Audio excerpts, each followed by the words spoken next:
Question 81. Tom Phillips, CFA, is an investment manager at VGF Investments. Previously, he worked at RTF Asset Managers, where he brought some of RTF's biggest current clients.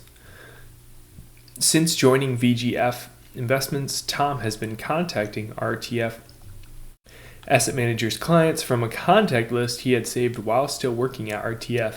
That's a big no-no. Some of whom are clients that Tom has brought to RTF. Under the CFA code and standards, Tom's actions most likely: A, do not violate CFA code and standards since he is contacting the clients he brought to RTF. We can rule that out. This is still going to be a violation. Just because he brought those clients, which is where it states it right here, he brought some of those clients to RTF. Those are still going to be clients of RTF. He doesn't own those clients personally. B, violated CFA code and standards by using his former employer's material to contact the prospective clients. That sounds like it's going to be our answer. The key here was he brought a client list he saved while still working at RTF. That is not going to be allowed. That would be a violation. And then C, do not violate CFA code and standards since he used public information to contact VGF clients. It says he used a list from RTF, not public info. So we'll go with answer B. Question 82. Donna Simpson had an exceptional performance year. During a meeting where Simpson is updating the client's investment policy statement, one of her clients offers her 2 NBA Finals first row tickets as a reward. Simpson's best course of action is to: A, reject the offer. I think this sounds like a decent option. 2 NBA Finals front row tickets are going to be pretty substantial. And so that might be something where they might end up favoring this client over other clients because of this huge reward. So let's that might be a decent option. Let's look at B and C though. B, receive consent from her employer before accepting the offer. That also sounds like a good option. And then C, accept the offer as long as she notifies her employer accordingly. This is going to be our worst option since we'll need to get employer consent before accepting. So between A and B, we're actually going to lean towards B in this instance. I think that in general, outright rejecting the offer would be a fine option. However, if we do want to accept the reward, which I'm sure we would want to, we should get consent from the employer, make sure they're okay with it, and that there's not going to be some conflict of interest from that going forward. So B is going to be our best course of action here. Question 83. Which of the following is least likely a misleading practice that led to the development of the global investment performance standards? So least likely a misleading practice. So 2 of these will be misleading, 1 is not. A, survivorship bias. We can rule that out since this was one of the misleading practices that led to the development of GIPS. What would happen is a manager might launch 10 different strategies. 9 or 8 of those would flop, and they'd end up with 1 to 2 really, really good strategies that did well. And so they would cut those other 8 or 9 out, keep the 1 or 2 really good ones, and then show their track record as, look how good we are. Well, it's not as difficult to look good if you launch a spaghetti cannon and then see what sticks. B, representative accounts. We can rule this one out as well, since this was a misleading practice as well that led to development of GIPS.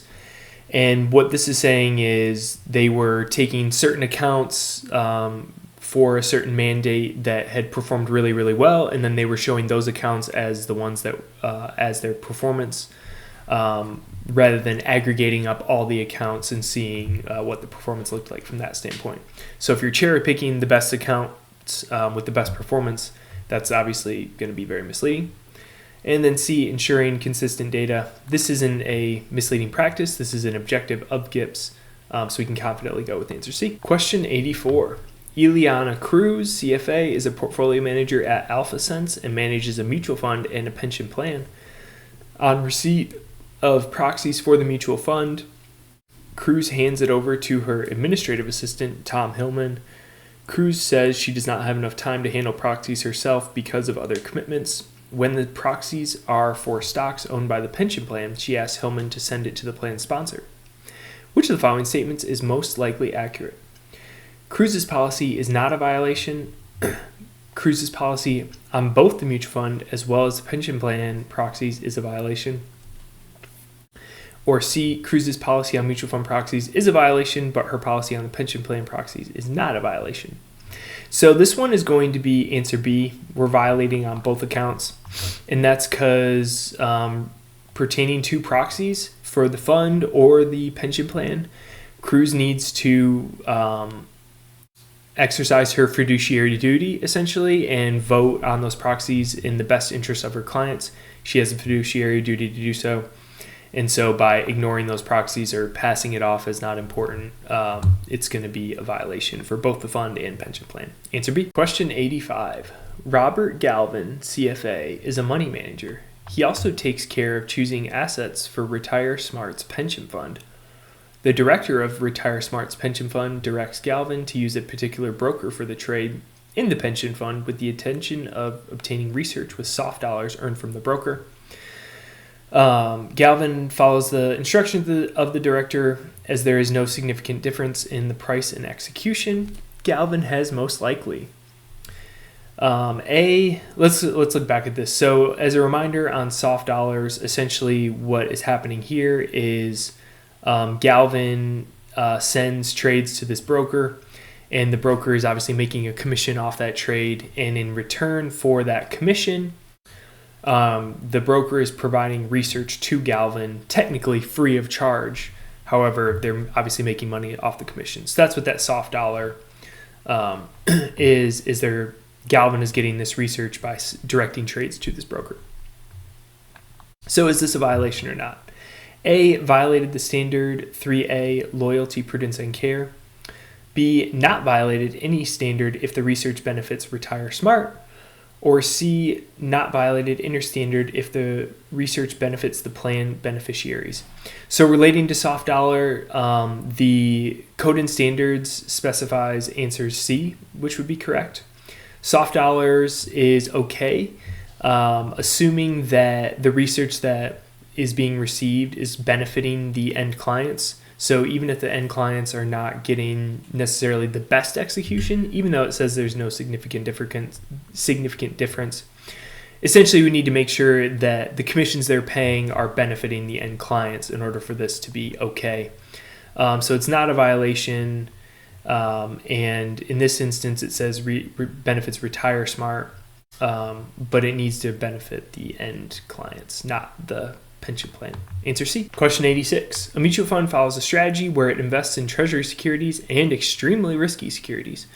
Treasury investments are made such that 90% of the fund value should be recovered from the treasury securities at the end of the investment horizon.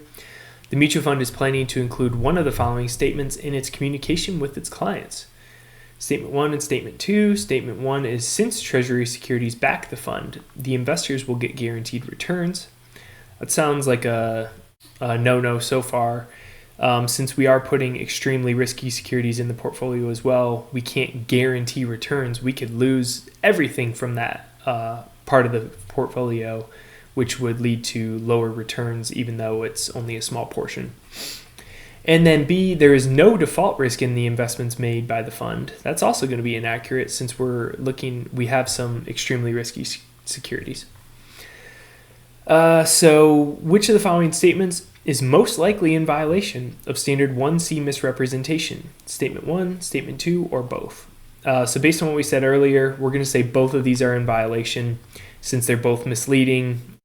Even though we have a lot of treasuries here, there's default risk and non-guaranteed returns with that 5%.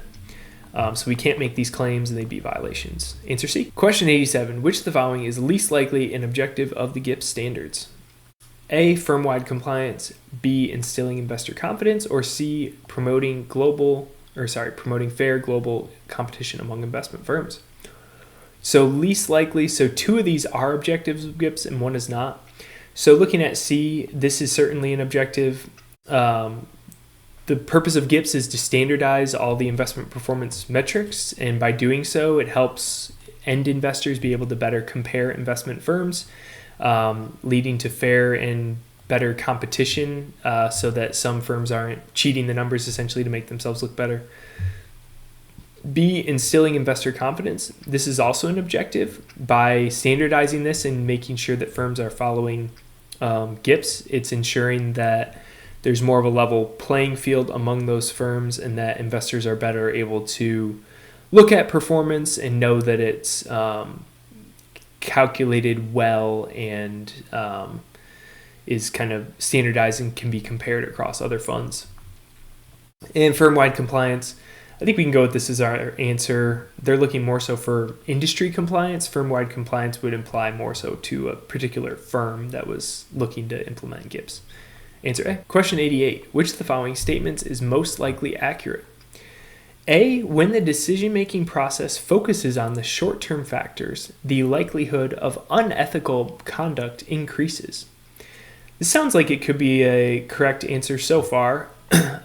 Focusing on the short term could lead to the detriment in the long term because we need to meet goals now, and so it might make us more likely to do things that are unethical in order to do so. B, external factors such as environmental impacts and cultural events are the greatest indicators of ethical behavior. I think we can rule that out. There's a lot of factors that are going to go into indications of ethical behavior, so just boiling that down to two different things is probably a little too simplified. And then C, situational influences such as environmental impacts and cultural events are the greatest indicators of ethical behavior. Similar to B, I think that this is basically saying the same thing, just kind of differentiating them into external and situational influences. Boiling this down to two indicators is probably too simplified. Let's go with answer A here. Roger Timmons and Mike Ross are two directors for Pan Asia Securities. They're in dispute over the use of the CFA logo designation. Timmons is very proud of the fact that everyone in their organization is a CFA charter holder. He wants to incorporate the CFA logo within the firm's letterhead. Ross, however, believes this would be a violation of the CFA standards. Who is most likely correct? A, neither Timmons nor Ross is correct. Well, they're taking opposite points of view here, so one of them needs to be correct. It's either a violation or it's not. B, Ross is correct. The CFA logo is to be used by individuals, not by the firm. That is going to be correct. The CFA marks are earned by people. Individual people take the exam and pass and get to use those marks. There's no firm-wide way to earn the CFA, so to speak. And then C, Timmons is correct. He is not correct. The firm can incorporate CFA logo into its collateral materials so long as all employees are CFA members. That's going to be incorrect. And this is a fluid thing. I mean, somebody at his firm might have their CFA marks revoked, or they may end up hiring somebody without the marks, and then at that point, this wouldn't be true. And so we're going to stick with B, can be used by individuals, not the firm. Question 90. Which of the following is least likely required to be disclosed according to Standard 6A, disclosure of conflicts? We've got A, real estate holdings, B, directorship in a company, or C, beneficial ownership of securities. So which of these three is least likely required to be disclosed? So all three of these are different types of assets. So when looking at these, what we're going to go with is real estate holdings.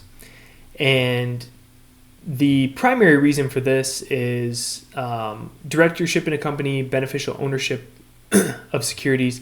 These certainly need to be disclosed because if you're an analyst or a portfolio manager, these two types of things could really influence the type of securities that you're recommending or wanting to have their stock prices go up, since they're going to directly benefit you. Whereas for real estate holdings, a lot of times this might just be primary residence or vacation homes. And while they could be viewed as investments, they're more so just for personal use in those cases. And a lot of times there's not like a heavy open market for those types of things. So there's not really going to be a way for somebody else to like pump up the price of your house.